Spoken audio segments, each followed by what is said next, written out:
Hi guys, welcome back to Jai reactions. Me Jeeva. என்னதை பற்றி பார்க்க போகிறோன்னு சொன்னால் ரெட்ரோ மூவி வந்து ஒரு 9 நாள் ஆகிருச்சு, நினைக்கிறேன் 9-10 நாள் ஆகிருச்சு. பட் படம் வந்து செம்ம ஹிட் ஆகிருச்சு. என்ன தான் நெகட்டிவ் ரிவ்யூ வந்திருந்தாலும் மிக்ஸ்ட் ரிவ்யூ வந்துருந்துச்சு. கூடுதலாக பாசிட்டிவ் ரிவ்யூஸ் தான் வந்துருந்துச்சு. நம்ம சோஷியல் மீடியா பொறுத்த வரைக்கும் பார்த்தோம்னு சொன்னால் கொஞ்சம் கமெண்ட்ஸில் அதெல்லாம் பார்த்தோம்னா கொஞ்சம் நெகட்டிவ் ரிவ்யூ வந்துருந்துச்சு. அது யாருன்னு உங்களுக்கே தெரியும். மற்றபடி படம் வந்து செம்ம ஹிட் ஆகிருச்சு அப்படின்னு தான் சொல்லணும். அதில் முக்கியமான ஒரு சம்பவம்னு சொன்னால் நம்ம சனா அவுட்டு மியூசிக், அந்த பிஜிஎம்மாக இருக்கட்டும், சாங்காக இருக்கட்டும், எல்லாம் தரமாக இருந்துச்சு அப்படின்னு தான் சொல்லணும்.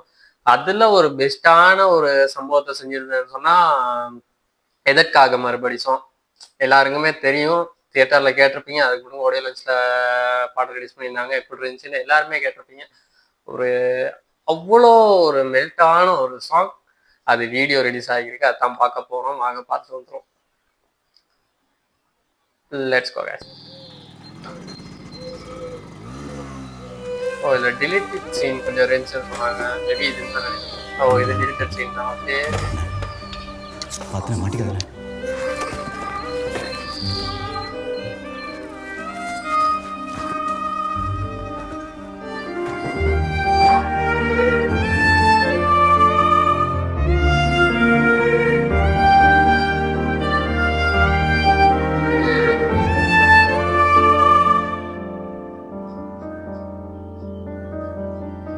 எதற்காக மறுபடி விழியில் விழுந்து மழிந்தாள்? எதற்காக மறுபடி மனதை கடந்தாள்? அழையான் நாளிதா அவளால் புண்ணானதா? இதழும் இருளும் கலந்து உயிரில் விழுதா?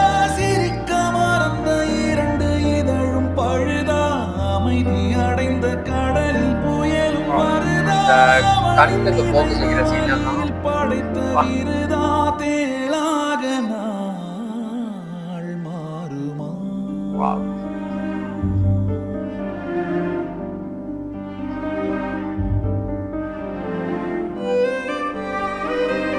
இதுதான் பீக் அப்படின்னு ஏதோ சொல்லணும். அந்த மியூசிக், அந்த பிஜிஎம் அமேசிங்.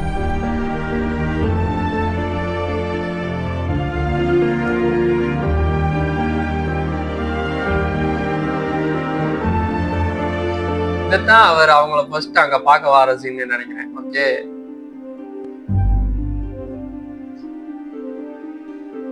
நீ கேட்ட புன்னகை உன்னோடு போனதே, நான் கோர்த்த மின்னலை களவாடி போனதே. கண்ணாடி ஒன்றுதான் சிரிப்போடு பார்க்குதே, நகையாடி தீர்க்குதே, தேளாக நாள் மாறுதே. அமேசிங்.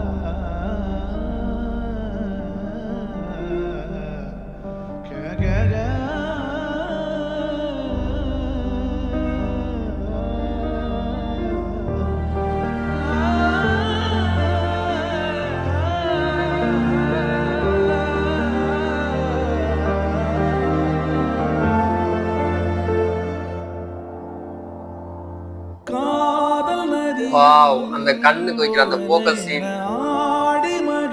பிரேம் பாருங்க ஜி, வேற மாதிரி.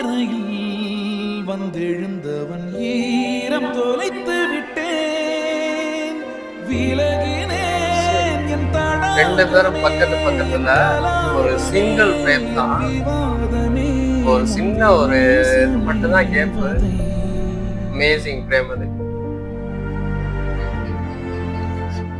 நான் இன்று இல்லையே, முகமூடிதான் இது, நீ பார்த்த பால் நதி நீர்வீழ்ச்சியானது.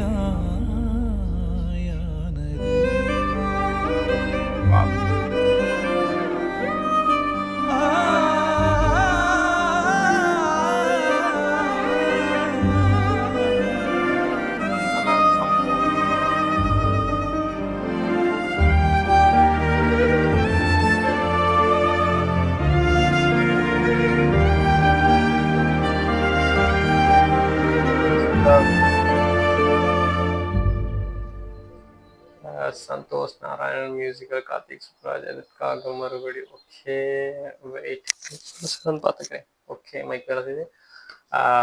இதுதான் சன் அவுட்டு சம்பவம் அப்படின்னே சொல்லலாம். உண்மையாகவே அந்த மியூசிக் அந்த இடையில வர்ற பிஜிஎம்ஸ் எல்லாம் அவ்வளோ ஒரு நம்ம அப்படியே ஒரு இந்த எங்கேயோ கொண்டுட போகுது அந்த மாதிரி ஒரு ஃபீல் ஒன்று. அவ்வளோ அழகா கேட்குறப்பே நமக்கே அந்த ஃபீல் பண்ணுறப்பே நமக்கே விளங்கும் எப்படி இருக்குன்னு சொல்லி. இடையில ஒவ்வொரு பிஜிஎம் வருது. அது எந்த லைன்? ஓகே நீ கேட்ட புன்னகை அது வருது. கண்ணாடி பூ அதுக்கப்புறம் ஒரு இது ஒரு லைன் ஒன்று வரும்னு நினைக்கிறேன். எஸ் அந்த லைன் தான் நீ கேட்ட புன்னகை. அந்த லைன்லாம் கேட்குறப்ப அது அவ்வளோ ஒரு ஃபீலாக இருக்கு. அந்த பிஜிஎம்மா இருக்கட்டும், லிரிக்ஸா இருக்கட்டும். இந்த லிரிக்ஸ் எல்லாம் எப்படி விவேக் தான் இந்த லிரிக்ஸ் எழுதியிருக்காரு. அது எப்படி அவர் ஃபீல் பண்ணி எழுதியிருப்பாரு யோசிக்க தெரில. அந்த அளவுக்கு ஒரு ஆழமான லிரிக்ஸ் அப்படின்னே சொல்லலாம். அவ்வளோ அழகா இருக்கு. கேட்குற நமக்கே ஒரு ஃபீல் ஆகுது உண்மையாவே. அதுதான் அதில் இருக்க வீடியோ தான் இப்போ ரிலீஸ் பண்ணியிருக்காங்க. அதில் இருக்க ஃப்ரேம் பை ஃப்ரேம் பார்க்குறப்பயுமே அவ்வளோ அழகா செதுக்கி செதுக்கி செஞ்சுருக்காங்க அப்படின்னு தான் சொல்லணும். ஸ்டார்ட்ல வர சீன்லாம் வந்து டிலீட்டட் சீன். அதெல்லாம் வந்து ஆல்ரெடி சொல்லியிருந்தாங்க படத்தில் இல்லை அப்படிங்கிற மாதிரி தான். படத்துல இல்லை அந்த சீன்லாம் வீடியோவில் இருக்கு. நான் தான் அவங்க 2 பேரும் ஃபர்ஸ்ட் 2 பேர்ல நம்ம சூர்யா வந்து அவங்கள மீட் பண்ற சீன் அதுன்னு தான் நினைக்கிறேன். ஓரமா இருந்து பார்த்துட்டு போறாரு. பட் வந்து அந்த ஃப்ரேம் எல்லாம் வந்து அந்த அவர் கண்ணுக்கு போக்கஸ் வச்சு ஒரு சீன் எடுத்திருக்காங்க. அதுவுமே செம்மையா இருக்கு. அதுக்கப்புறம் வந்து இன்னொரு ஃப்ரேம் அதுதான் அமேசிங்கான ஒரு ஃப்ரேம்னு சொல்லணும். அந்த கண்ணு வந்து போக்கஸ் வச்சு எடுத்த சீனுக்கு அப்புறம் இந்த சைடு பார்த்தா ஒரு சின்ன ஒரு சுவர் மாதிரி தான் இருக்குது. இங்கிட்டு பார்த்தா நம்ம சூர்யா உட்காந்துருக்காரு. இங்கிட்ட வந்து இவங்க பூஜா அஜி உட்காந்துருக்காங்க. இல்லை அங்கிட்ட ஏதோ பார்த்துட்டு இருந்தாங்க. ஓகே பட் வந்து அந்த சீன்லாம் வந்து சிங்கிள் ஃப்ரேம்ல அவ்வளோ அழகா காட்டியிருக்காங்க. அமேசிங். சாங் பத்தி சொல்லணும்னா சனா வந்து ரெட்ரோ படத்துல செஞ்ச ஒரு சம்பவம் இதுன்னே சொல்லலாம். நம்ம சூர்யா சாருக்கு வந்து ஹாரிஸ் ஜெயராஜுக்கு அப்புறம் இந்த படத்துல இருக்க சாங் வந்து சனா தான். இந்த படத்துல ரெட்ரோ படத்துல அவ்வளோ சாங்குமே எல்லாத்துக்குமே ஃபேவரட் ஆன மாதிரி ஆகிருச்சு. எல்லா பாட்டுமே அதில் இருக்க எல்லா பாட்டுமே இட்டு தான். அவ்வளோ பாட்டுமே கேட்கறதுக்கு அவ்வளோ நல்லா இருக்கும். எதற்காக மறுபடி அது வேற மாதிரி ஒரு ஃபீல் ஒன்று. அது வேற எங்கேயோ எடுத்துட்டு போயிட்டாரு சனா. எப்படி அதை ஃபீல் பண்ணி அதை எப்படி செஞ்சாங்கன்னு சத்தியமா தெரில. கேளுங்க வீடியோஸ் அவங்க கேட்டு பாருங்க எப்படி இருக்குன்னு சொல்லி பார்த்துட்டு உங்கள்கிட்ட ஒப்பீனியன் உங்கள்கிட்ட ரிவ்யூ என்னங்கிறத கீழே கமெண்ட்ல சொல்லுங்க. நீங்க எப்படி ஃபீல் பண்றீங்கிறத சொல்லுங்க. நம்ம சேனல் சப்ஸ்கிரைப் பண்ணுங்க, லைக் பண்ணுங்க, கமெண்ட் பண்ணுங்க. அடுத்தடுத்த வீடியோ போடுறதுக்கு ட்ரை பண்றேன். பட் வேலைனால கொஞ்சம் வீடியோஸ்லாம் அப்படியே கம்மியாகிடுச்சு. ஓகே நெக்ஸ்ட் வீடியோ சந்திப்போம். Thank you bye.